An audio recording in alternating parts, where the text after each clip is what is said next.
Also, some of the language in there is so vague. Some of the language in that bill is so vague, and they leave some pretty important decisions up to somebody else at a later point.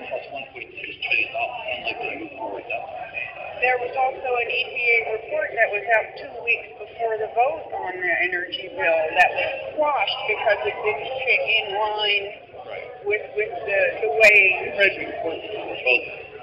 Pro and con on that. I don't remember the EPA. Right. I'm all for. I mean, I raise my own food. That's how much I'm for the environment and everything. And I used to email you all the time, help protect this, help protect that. But that's got to take back seat right now with what's happening to our constitutional rights. I mean, we're just being crushed left and right. We're not going to be allowed to breathe on our own terms. And it can't be allowed. Government health care could lead to rationing. Rationing could lead to what political party you're in, what your views are, what you get care or not. I look at Washington, and I got to tell you, first time in my 55 years, I don't trust Washington to get it right. They're closing down Chrysler dealerships that voted and gave contributions to Republicans. The president has no right. And they're on the Republican base. I agree to the president. I made them good. No matter how much. Have we done anything? The CEO of a private company. He's got no right to change the bank. They persuaded rather than actually. Have we done anything? Have we done anything with cap? The liability, the lawsuit? I mean, the lawyers are I voted for legislation on several occasions. Can we bring it back up again? Yeah, well, it's I've heard a figure of $500 billion spent on lawyers and all of this other stuff. It is, if you go to a doctor and they diagnose you, they get nervous about it. They send you to other doctors. And all of them are spending $500 to the doctor, so it's not just I have a rare form of ITP. In the last 3 years, they have depleted my entire savings account of $58,000, and I have my own insurance. I pay $1,980 a month, and then I have to pay a 20% copay. Okay? My business has decreased because of the economy. I'm in the HVAC business, and I work for the local folk. I don't work for the beach people and all of that. I work for the local folk. And I've had to carry a lot of their paper because they can't afford it. And I mean, I'm not complaining about myself. Okay? Sure. But, well, we need to cut a lot. Let me apologize for something I learned after this hearing.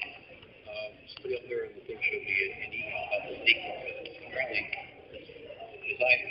as email program, that they, as part of the census, they're apparently going to hire out part to the ACORN people. Yeah, right. I am not a supporter of that. I did not know that. I apologize. I asked the question. Well, I would like to I'd seen it, so that's something I would oppose. Thank you. I got something about it. I've heard that ACORN people have been going on private property looking at people's dwellings uninvited. Now, I mean, this is hearsay. This is hearsay, but I've really hadn't started. No, this is phase one. Right now, they're just GPS, and everybody's trying to. They need to go back and get addresses. They're GPS and everybody's address, and then the second phase is going to roll out. That's when the questionnaires will come. That's when the youth brigade and the SFs will $5,000 fine. You don't answer all the questions. Because there was a law, that says you have to answer every question on the census questionnaire. That to get But nobody's ever remembered. Let me ask you. That needs to be repealed. I did not know that either. I want to ask you a short. Would you ever vote? Doug Campbell? I remember Doug. Eventually, you're going to remember me. Yeah. You don't have to go any further. All right. Oh, we're only warming up. Would you ever vote for a forced vaccination? For a forced vaccination? Under any circumstances? Yeah, under the circumstance that they can show medically that something absolutely. And you would force people to get vaccinated. Well, I mean, if there's something that's going to save people from getting cancer or something, I might. No, say it's H1N1 swine flu or whatever. I probably would not do that. So you would not vote for I forced would personally get vaccination. it, but I would not. But that's what I'm asking you. It's because there probably is going to come a I time. there may be an argument. I mean, when I hate to ask hypothetical questions, answer hypothetical questions. There might be a But this is a future question. There Trust might be me. a time when, let's use the swine flu as an example. When swine flu becomes much deadlier, all of a sudden, 25, 50 people die in Delaware, 200, 300 in New York City, or whatever it may be. And at that point, if they had a vaccination that absolutely would prohibit it, I would consider voting for that. It's going to save other people's lives because of the spread.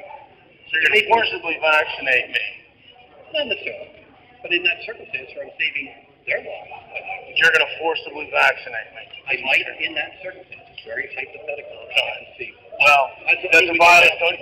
You don't think that's a violation of the Fourth Amendment?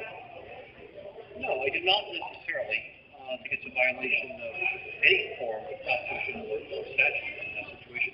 Generally speaking, I'm 100% with you. I'm taking a very unusual. Let me tell you, you won't force vaccinate me, or my family, or my children. And a lot of people feel, well, you know, what if it's highly suggested? What if there was something, let me turn around and ask you, what if there was something like... Considering the virus was built and created at Fort Dix, a small bioweapons plant outside of Fort Dix, this was engineered. This thing just didn't crop up in a cave or in a swine farm.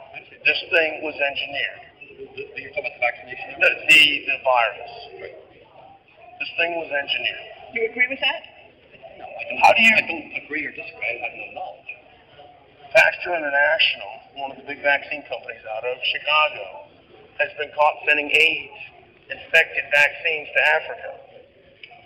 Do you think I trust it? I don't trust you with anything. Do you think I'm going to trust you to put a needle full of dead baby juice and monkey kidneys? Because that's what this stuff is grown on. Dead baby. Do you trust that statement you just made about Yes. Yes. sending HIV? Yes. Yes. Because they found virgin girls over there in Africa, 12, 13, 14 years old, who have AIDS, but have never had sex. Yeah. I mean, look, I don't know for sure, and you don't know for sure either, but I question that statement. I mean, that's the kind of thing.